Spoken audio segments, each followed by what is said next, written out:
everyone, and welcome to another episode of Ingenious You, where we consider the most urgent and provocative topics that are reshaping higher education, and we have the opportunity to speak with higher ed's most creative and visionary leaders. I am joined for this episode by Dr. Nathan Grawe, who serves as the Ada M. Harrison Distinguished Teaching Professor of the Social Sciences and Professor of Economics at Carleton College. Now, most of our listeners are likely familiar with Nathan's 2018 book published by Johns Hopkins University Press, Demographics and the Demand for Higher Education, which examines how recent demographic shifts are likely to affect demand for higher education. Nathan, I think this research must be among the most cited sources in higher ed in recent times. It has certainly served to inform many of the projections that we've seen as to this notion of an impending demographic cliff that is on the horizon. And you've recently completed a follow-up project and book that I'm eager to talk to you about, the Agile College, which, by the way, I have read and is a terrific and very valuable read. So we will include a link to Nathan's bio in the show notes for our listeners. But for now, Nathan, welcome to the Ingenious You community. Thanks so much for having me. Now, I have long followed your work, and it's obviously very timely. As I said, you are frequently quoted as an important source for speculation about the future of the higher education sector. Can you tell us how you got into this particular area of research? So for 3 years, I served as our Associate Dean of the college, working underneath our Chief Academic Officer. And in that role, I was invited to be part of a leadership team working on our strategic plan. And as that strategic plan kicked off, our president had our Dean of Admissions share data on the landscape in which Carleton operates. And that was the first time that I saw data from the Western Interstate Commission on Higher Education projecting changes in the number of high school graduates. At that time, we had only just begun the downward decline in number of births as a nation. But in the Northeast, of course, this has been going on for a while. And so what we saw was a little bit sobering. The Northeast quadrant of the country was contracting, and that obviously is an important market for Carleton and other members of higher education. And so it got me thinking, high school graduates obviously are a diverse group, and Carleton only serves a sliver. Is there anything that we could do to differentiate a student who might be not bound to college or might be bound to a two-year college versus a student who might be looking at a more selective institution? So that sort of kicked me off in this line of work. Is that, are you an unusual economist in that regard? You know, when you go to the professional associations, association meetings of folks who teach economics in higher ed, are there many like you who are focused in this particular area of research? So I don't know about this particular area. I mean, certainly economists are interested in human capital acquisition, right, and it becomes a very important problem for our country. We can look at growth economists and their current concerns about secular stagnation, that if we see a decline in the birth rates, we can anticipate slowing growth rates because there are fewer people involved in innovation. We see the consequences playing out in Social Security and how we fund those kinds of systems. So I think in the broad sense, economists are very much interested in how the number of young people evolves over time and how that plays out in our society. Sure, yeah. Well, and your first book, Demographics and the Demand for Higher Education, certainly has played a critically important role in getting the attention of, I would say, just about everybody in higher ed. It took the world of higher ed by storm. And for those who have not read it, could you provide a brief high-level Cliff Notes summary of the study, specifically thinking about what your key questions were, what the approach is that you took to answering the questions, and what you consider to be the most important findings from the research? Sure. So as I mentioned, the Western Interstate Commission for Higher Ed, or WICHE, it really is the leader in this area. They've been projecting the number of high school graduates for a long time now. And what I was looking for was just a little bit more nuance in disaggregating this market for higher ed. So I brought data from the Department of Education, longitudinal studies that followed students from high school into colleges to create probability models. What's the probability, conditional on demographic subgroups, of attendance, not just at college, but in that data set, we know which institutions were attended. So we could create, what's the probability of going to a university or college ranked among the top 50 institutions, at least according to U.S. News and World Report. And of course, we can think about different rankings, but there's going to be a lot of familiar names, no matter which ranking you use. From that, we can apply those probabilities to headcount data that the census collects on an annual level. And that allows us then to come up with disaggregated indices of demand for higher ed. So we have one index for the 2-year sector, and then the 4-year sector was broken into several subsets based on basically selectivity. So the big highlight is you might hope that there's going to be a change in composition in the population, so that even though we're seeing a contraction in the population as a whole, you still have the demand for higher ed hold up. And unfortunately, that's just not the case. In some subsets of higher ed, that's true. So when we think about very selective institutions, the rising share of parents with bachelor's degrees will kind of buoy that subset of higher education. But in the society as a whole, we have 70% of high school graduates going on to college the fall after they graduate. With such high matriculation rates, it's pretty hard for us not to see a contraction in demand for higher ed when we see a contraction like we're seeing right now in the number of young people being born. And so as a result, if we look forward 18 years from the Great Recession, when this turnaround in birth levels began, that is the mid-2020s, we can expect in higher ed to see some contraction. And of course, different regions will experience it differently. The West and the South are a little bit stronger demographically, and the Midwest and the Northeast a little bit weaker. Yeah, and I'm going to come back and I want to talk to you about the pandemic and the potential impact of Sure. the pandemic on your findings, because one of the things those of us who live in the North are seeing now with the move to remote working that so many companies are taking is this migration from, it seems like, from the North to the South. And I've wondered how that plays into maybe the impact of some of the original demographic projections. So, but I'm going to come back to that in just a second. Flash forward 3 years, I believe, and you're now out with a sequel, a follow-up to the original research. The book, as I mentioned, is called The Agile College. How did your experience with the first book and the research that you conducted inform this latest work? Specifically, what's consistent in your thinking from the first research project to the second? What's new, perhaps revised? Can you talk specifically about any changes in the higher education demand index? Yeah, so the second book was really a response to conversations I was having following the first, and there were a number of responses. So as I mentioned in the second book, I really saw people read into the book, the first book, what they want, or maybe not what they want, but their experience. And so I had some people say, "Oh, you are being far, far too optimistic," because in the first book, you note that some institutions may navigate their way through these changes, and you suggest in very broad terms what that might look like. And that's just way too hopeful. And then, later the same week, I'll get an email from somebody saying, "Your work is being used to justify the closure of my institution." Wow, it's these are two different responses.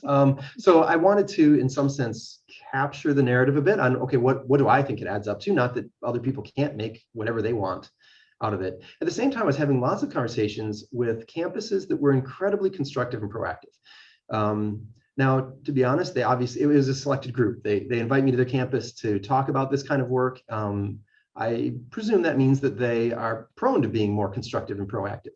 But it's really inspiring to talk to higher education leaders across the country, and disproportionately in that Northeast quadrant of the country where things are tougher, about different approaches they are taking to recruitment, to retention, to serving students, to improving student success, to collaborating with peers, all in an effort to guide their institutions to a new future that might be a little bit leaner, but is nevertheless preparing their institutions to serve their communities for another 100 or 200 years, depending on the cases. And so, as I was having these conversations, I thought, wow, if there are others who are sitting on their campuses thinking, we too would like to engage proactively, but it's hard to see where on our campus we could start a conversation, perhaps just by providing stories, a wide range of stories from different contexts and different institutions, maybe that can jumpstart conversations. Not that anything anyone else is doing can be just yanked off the shelf and plugged in. That's obviously not going to work, but rather that it might spark a conversation. At the same time, I did update the projections. I added some additional nuance. I had questions from people about, well, but what about the subset of institutions that are private versus public? Do the young people with demographic markers suggesting they might attend a private school, is that population growing in different ways? The answer turned out to be no. We're kind of all in the same boat together. What about transfer students versus students who are more persistent in their attachment to higher ed? There was a little bit mixed. It seems for the subset of young people who have markers of attending two-year institutions, the subset of that group that are transfer students is maybe a bit more robust, a bit healthier.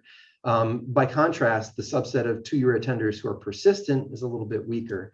So when you look at the overall projections as a two-year institution, maybe you have to actually read in a little bit of extra weakness. Obviously, it's a little bit harder to serve more marginally attached students. It's lovely when students come to our campuses and say, I will just keep paying my registration dollars term after term. With the four-year institutions, there wasn't nearly as much differentiation across those groups. So it allowed me to look at some different differentiations. I think the bottom line is there have been a number of things that have changed. Matriculation rates among Hispanics are higher than in the first study. So that's a good thing. On the other hand, you still have the decline in the number of young people being born to Hispanic families. So it doesn't really alter the projection substantially. Maybe the projection for 2029 wasn't quite as severe. That was the last year of projection in the first book due to some sampling issues.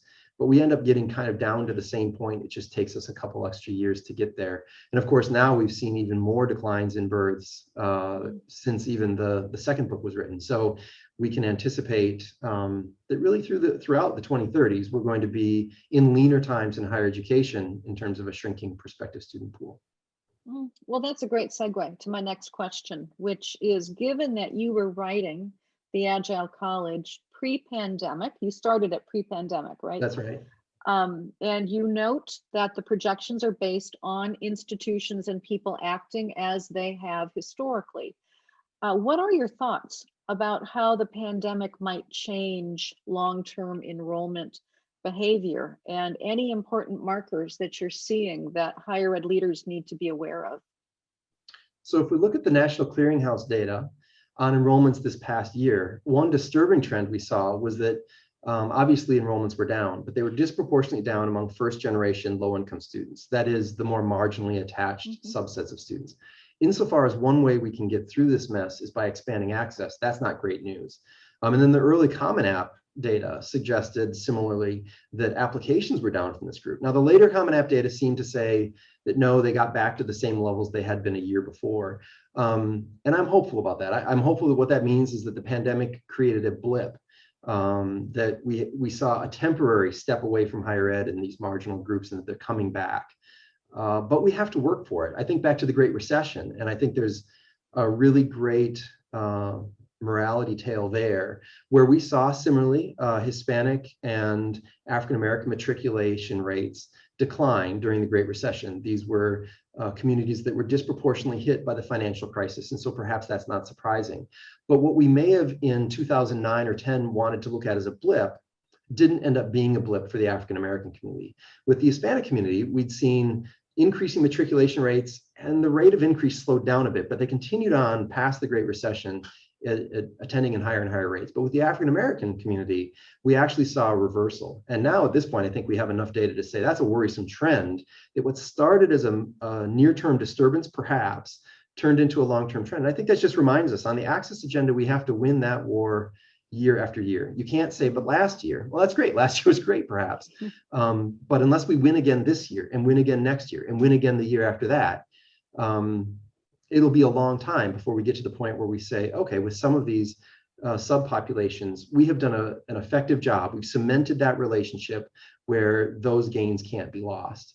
And so as we think about the pandemic, I am worried about what happens with the relationship with low-income first-generation students.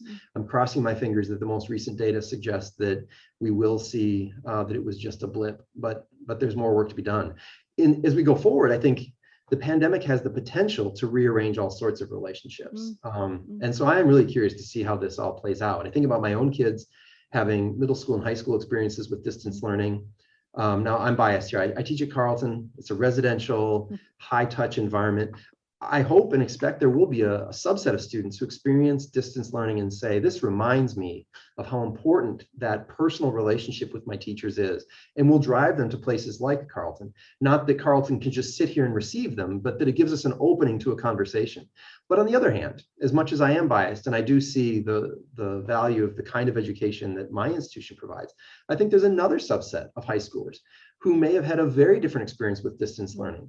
In particular, maybe they were thinking, I'm not going to college, I'm going right into the labor force, and higher education doesn't fit my plans. And with distance learning, maybe they had an experience that opened their eyes to a different possibility, that, oh, I can enter the labor force, and yet there's still a way for me to begin my studies through online education. I think there are just so many different experiences when I think about people's experiences of the pandemic more broadly, about whether you wear masks and when and how. And we've had so many disparate responses. I think there's a good likelihood that young people are going to have a similarly disparate response to the pandemic and how that brings them through.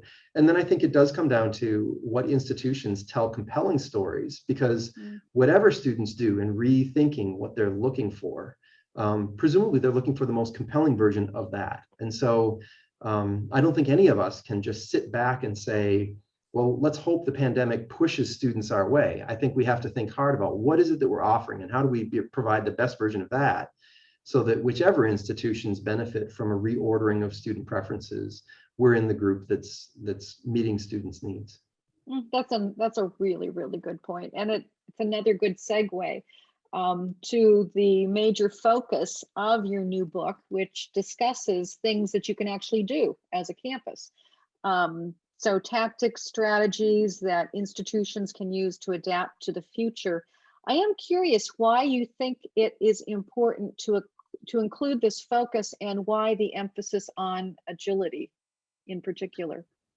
Yeah, when I think about agility, I'm just thinking about the capacity to re-envision ourselves. And I think higher ed has an unfair reputation of being sclerotic, that we don't change with the times. It's certainly true. I don't have quarterly performance reviews with my boss, as some of my private sector friends do.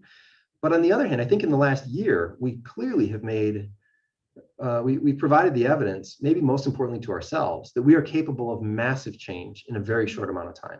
So many institutions that identify themselves as being residential campuses, that the residential learning environment was the thing that we do, within 2 weeks were entirely distance and online.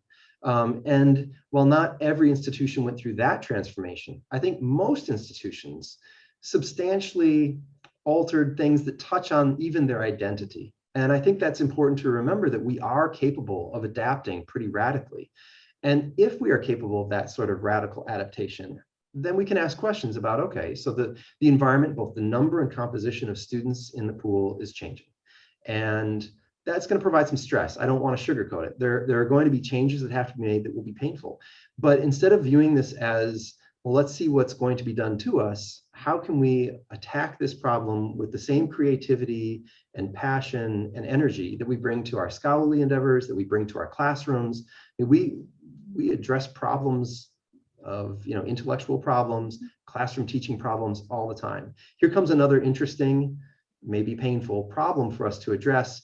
If we can all get on the same page and agree that the status quo is not going to serve us well, I'm really optimistic then that administrators, staff, and faculty can join together to say, okay, what do we need to do differently so that we can serve students more effectively, recruit students more effectively, retain students more effectively. The consequence of that, of course, is good for our students, but it's also, as it happens, good for our financial bottom line. And it is a very hopeful message. I think it's a good counter message to so much of what has come out in the last several months in terms of what's been written that would be more negative in terms of the future and the fate of so many colleges and universities. So in that regard, I think you're really providing a valuable service to higher education. Now in chapter, go ahead. I don't want to sugarcoat it again. I mean, I describe a conversation I had with Barbara Brittenham, who is now retired as president of the New England accreditation body, NETCH. And I shared with her this vision that I picked up from a blog post by Ed Bennett about an anti-fragile system? Can we respond to stress and become stronger versions of ourselves? And obviously, Neshi has been located at ground zero for all of these challenges. They are already in the future that many of us look to with a little bit of trepidation. And so not surprisingly, her response was, well, sure. I mean, stress can make you stronger, but if it gets to be too much, like a car accident, it will break you. And I thought that was a worthwhile counterpoint, right? I mean, I don't want to be a Pollyanna that just says, oh, there's no problem here. There may be institutions that won't be able to find their way through. Let's work together to minimize that. There may be campuses that don't find themselves capable of being agile enough to adapt, but let's try to minimize that. And I guess more than anything, I was thinking about that stress and thinking about, my physics friends who joke that it's not speed that kills, it's the deceleration, right? The change in speed. Stress is a combination of how much pressure over how much time. And we do get to control that a bit. If we start adapting right now, for instance, to improve retention rates, we don't have to recruit as many students going forward. We can absorb the declining pool size by getting more registrations out of more successful students. But that only works if we start now. Let's talk today about how do we meet students' needs in new and more effective ways so that we can increase retention starting now and spread this stress out over a longer period. If we wait and we get to that point where the financial situation is truly dire, well, then we have so little time and we don't maybe have the resources to implement change necessary. And then the stress does become the car accident. And then we're back to, Barbara's counterexample of stress that just breaks. And so it's, I don't want to be Pollyanna, but I do want to encourage us to talk sooner rather than later and more agilely rather than more constrained about opening things up. How can we spread this stress out over multiple aspects of the institution over a longer time period so that we can come out the other end successfully? Yeah, no, and I think the use of the word agile is a very appropriate word in that regard, because I don't think it's an overly Pollyannish word for what you're talking about. When you go on in your book, you're very wise to describe a wide range of options that colleges and universities can consider. And I had the opportunity to interview not too long ago Dr. Mary Churchill, who co-led the merger of Wheelock College into Boston University, and has just published a book describing that story. And one of the things she says is that so many people still think about a merger in terms of it being a failure. And she said, it doesn't have to be a failure. It can be the very thing you need to do to reinvent the institution, to still honor the mission, but to give it a new form, if you will. And I think about agility in that regard. There's any number of things that you can consider for your institution's future, and I think it's a matter of imagining and being willing to think broadly based on where your institution is at a particular point. So I think it's a good choice of the word, and I think the title of the book is very appropriate in that regard. Well, she makes a great point about how we define success and failure. Yeah. We've been in this upswing in higher ed for decades now of expanding enrollments. And in that context, okay, maybe mergers were failures at some point in the past, and maybe contraction was failure at some point in the past. But we have to be careful to take those lessons learned from the 80s and 90s and early 2000s and saying, of course, that's the way it always is. And we need to be open to, as she's pointing out, alternative notions of what success looks like. Otherwise, we shut down conversations that may lead to productive outcomes. Yeah, exactly. Now, in chapter 5, where you introduce the focus of adaptive possibilities, you point out the importance of distinguishing between tactics and strategies. Can you talk about why you thought it was important to differentiate between those two things? Yeah, well, that observation came from an early conversation with John McGee, the author of Breakpoint, where he really drove that point home, and I thought it was really spot on. Often, as he pointed out, we come to these conversations at tough points. We miss a class in a substantial way. And now everybody's a little bit panicked, to be honest. And in that moment, we can end up just kind of grasping at straws. We'll do this differently, we'll do that differently, without ever stepping back and seeing the bigger picture. What's our mission? do we need to make a more fundamental change to what we're bringing to market? And if we don't have that bigger conversation in advance, and ideally we would all have it always in mind, what is our mission? That would be well hammered out. But if you don't start from there, you end up with things really, really misaligned. And they might work for you for a short while, but they're not likely to breed even medium-term success, as what you're doing over in recruitment doesn't align well with what we're doing in the student success department and what we're doing in the classroom. And pretty soon the new students that you're recruiting aren't being served particularly well, and they figure that out. And now you've got a retention issue. And so he was arguing that, yes, all of the things, in some sense, a lot of the vignettes that I shared from other people in the later half of the book might be viewed as just a tactic here or there. Well, here's a practice. And I thought John's caution was wise to say, okay, many of these things could be good in many circumstances, but few of them will be good in every circumstance. And you really do have to ask, how does this fit into our bigger whole? And if you're not asking that question, probably you're just wasting a lot of money and resources in the transition to the new tactic, and it probably won't serve you well. And that's maybe the best case scenario. It might actually derail the institution by, pushing it in directions it is not meant to go. And I thought that was a good reminder that, I think as boards especially approach this, there can be a tendency to say, well, that institution did X and it worked well for them. Okay, that's fine. And maybe X could be adapted in certain ways to our context. But there has to be a level of trust with faculty and administrators and staff on the ground who say, here's why X doesn't fit. It works well for them. We're not questioning whether it worked well for them, but here's why it wouldn't work here. And of course, trustees have to be, if they're good trustees, engaged enough to ask hard questions and not take flippant, no, we haven't done it that way before in the past answers.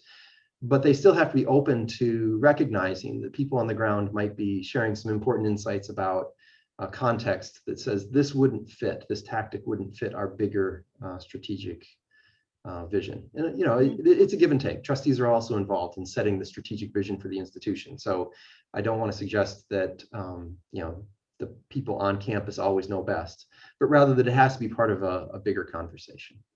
Well, it also suggests the importance of being thoughtful about the pathway you're pursuing. And I think what is sometimes difficult in these times where there's so much pressure and financial stress is that you don't always feel like you have the luxury of that time. And I think new presidents in particular often will feel compelled to just do something to demonstrate that they're leading and that they're trying to solve whatever the problem is that they think is in front of them, and then wind up backing into these actions that may not always be the right thing to do in the long run.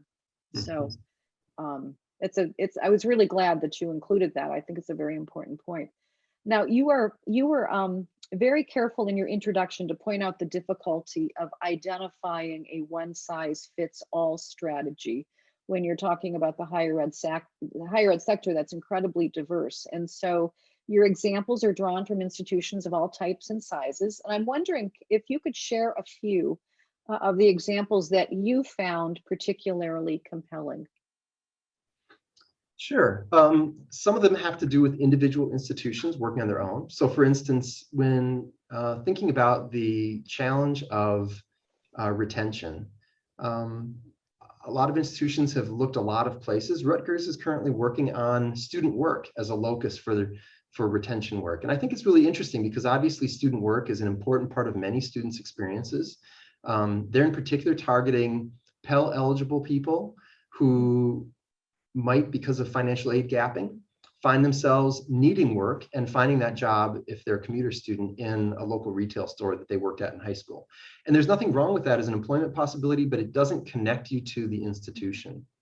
And so they're trying to train up student work supervisors in several departments that are specifically identified for this purpose, so that there will be a closer mentoring relationship through the student work process. So there are weekly check-ins. The individuals are trained on what resources are available, and the hope is that a student who flubs a midterm and has a downcast face will run into their student work supervisor and find a resource that connects them into academic support, for instance. I think it's a really smart way of trying to take areas that maybe have been neglected. It's just part of the financial aid package and turn it into a meaningful experience. Another example, St. Cloud State, a state institution, a public institution in my home state, has been working on trying to identify very early on, week 3, that students are on campus via a small assessment, a 10-item questionnaire, multiple choice questionnaire. The students who are high performing, GPA of 3.0 or better in that first term, who nevertheless, because of low sense of social belonging, are at attrition risk even in spring term. And by identifying those students early in fall term and getting that information to faculty and staff, they're hoping to invite faculty and staff to engage with those students and draw them into the community so that through better social belonging and connection, those students persist. We see recruitment efforts that I think are kind of interesting as institutions try to redefine who are we and who are our students. So an example comes from Morningside in Iowa, where they are admitting students who they in the past would have said no to, but now are giving a provisional yes. So the provisional part is in the fall semester, the students are not permitted to be part of what they call talent organizations. So you can't be on the football team. They're trying to decrease any incentive at the institution to use this as an end around to recruit students because they might serve in a student talent organization. They just want to get these students off to a really solid start in the fall term with a scripted set of courses. And if the students do well enough in that fall semester, they can get back on track and have a non-provisional admission to the college starting in the spring term.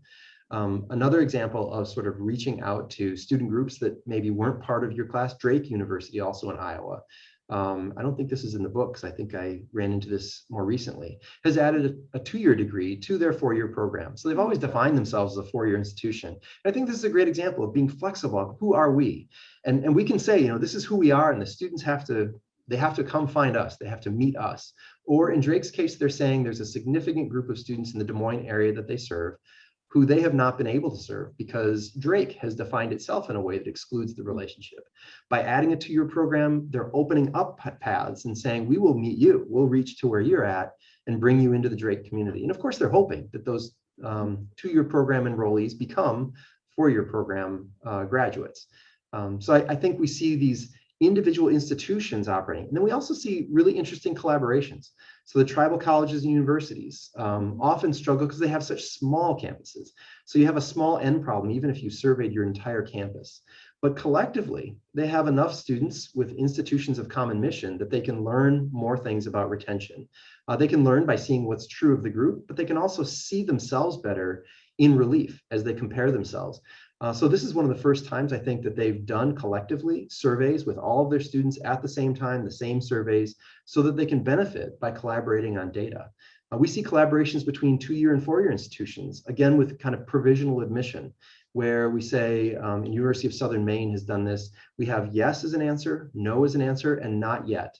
And the not yet then comes with a personalized package of coursework at a 2-year institution that if you complete these things successfully, you will be prepared then to join the 4-year institution.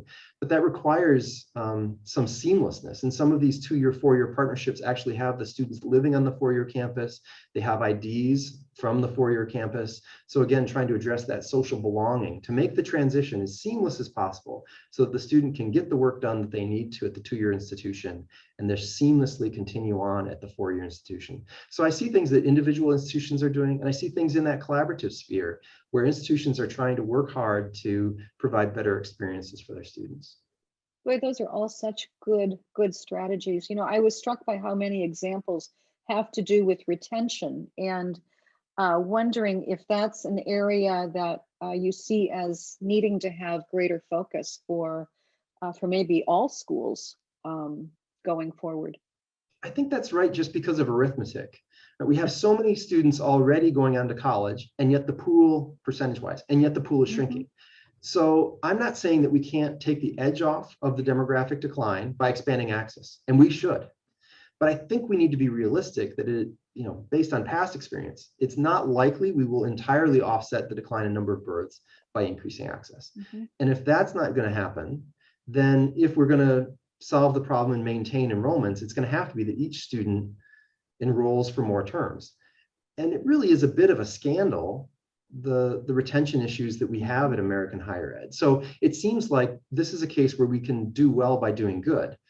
There are practices that have been identified in the literature to improve retention, not all of which have been fully implemented on campuses. Many campuses could largely offset the expected decline in the number of students in their pool if they were to, say, reduce attrition by 25%.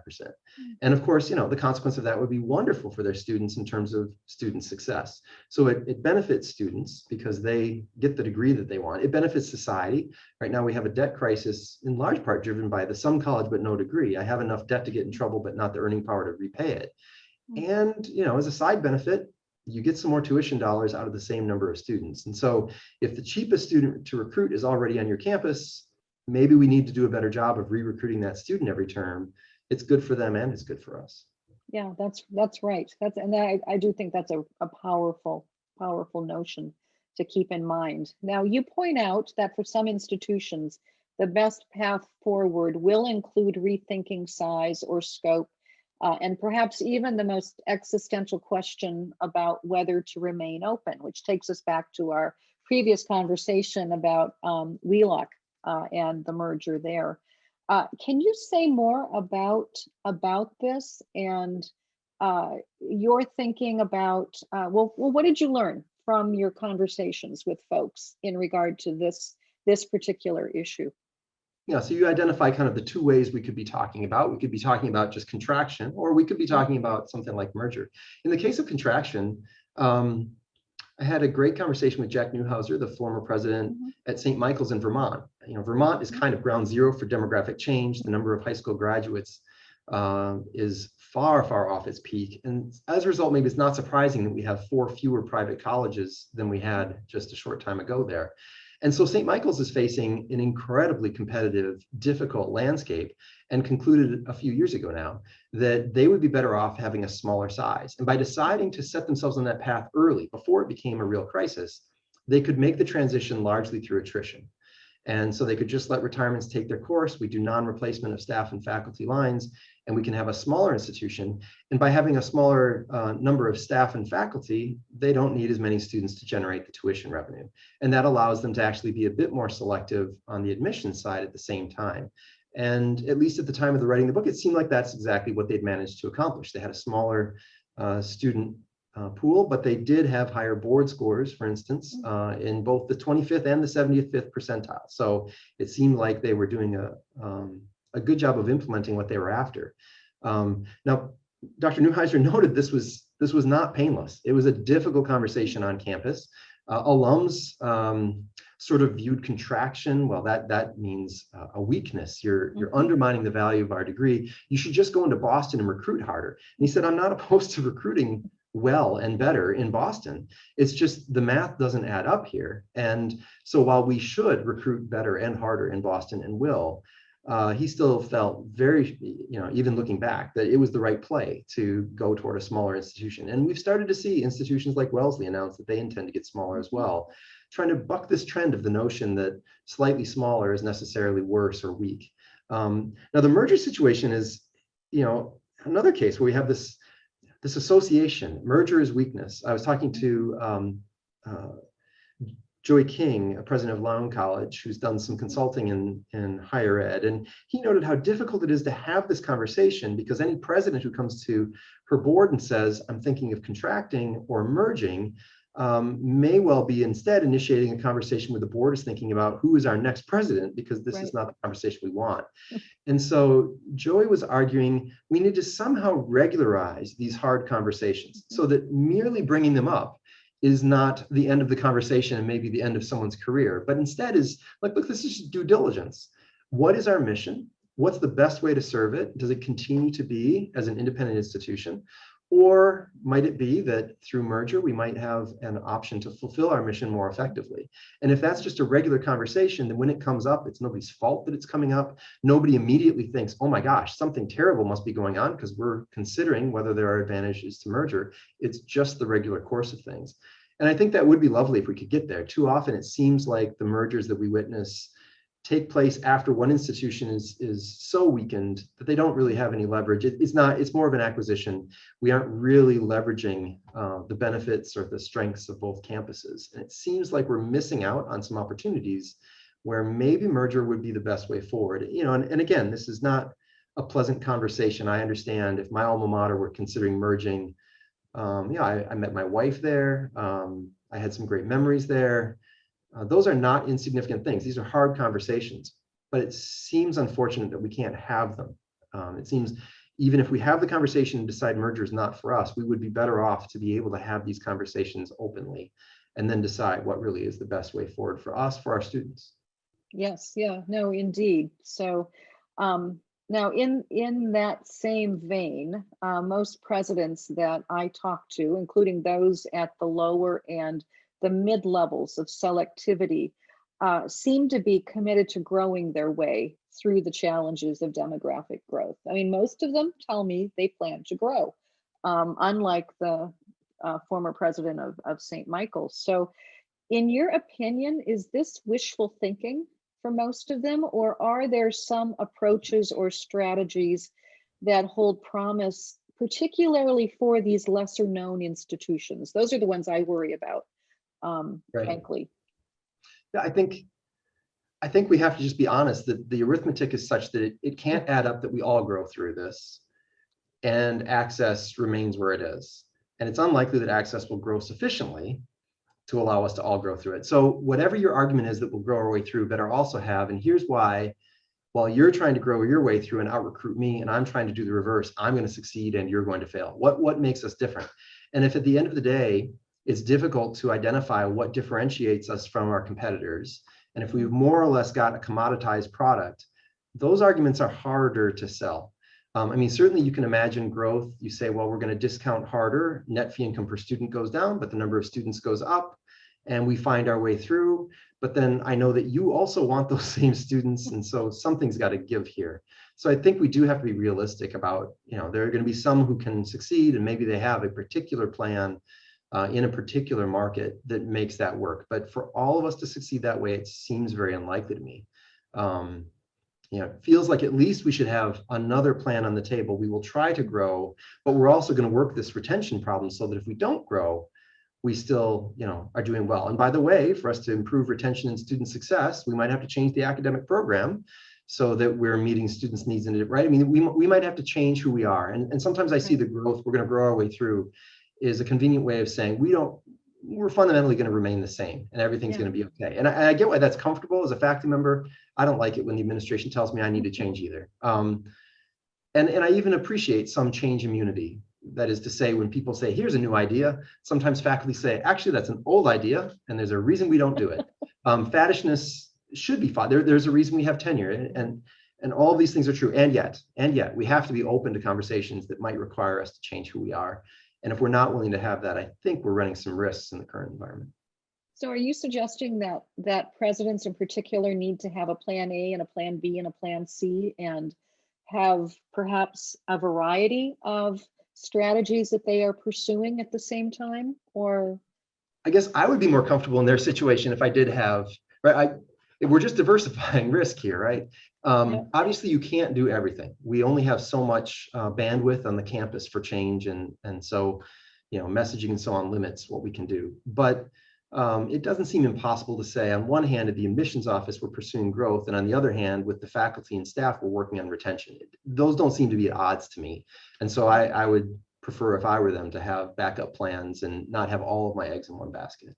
Yeah, exactly. Well, and given what you've written and the uncertainty that still is there in terms of the future, I think for most institutions, it's wise to not be locked in too tightly to one pathway. So speaking about change, I am wondering about whether your research has changed you at all in your approach as an educator, or maybe even your colleagues at Carleton. Yeah, it has. I think some of these research efforts help me recall other things from my past that sort of align. I remember Scott Bierman is a former colleague of mine, now president at Agile College, and when his a daughter was looking at colleges, he reported back with some angst that he had a common conversation at every campus he went to, from Carleton, where his daughter toured, to the University of Minnesota. And the conversation went like this. Somebody would ask, what's the relationship with faculty like on campus? And the answer from the tour guide was always, oh, it's fabulous. And the example to justify that was always, in fact, just last month, I went to a professor's house for pizza.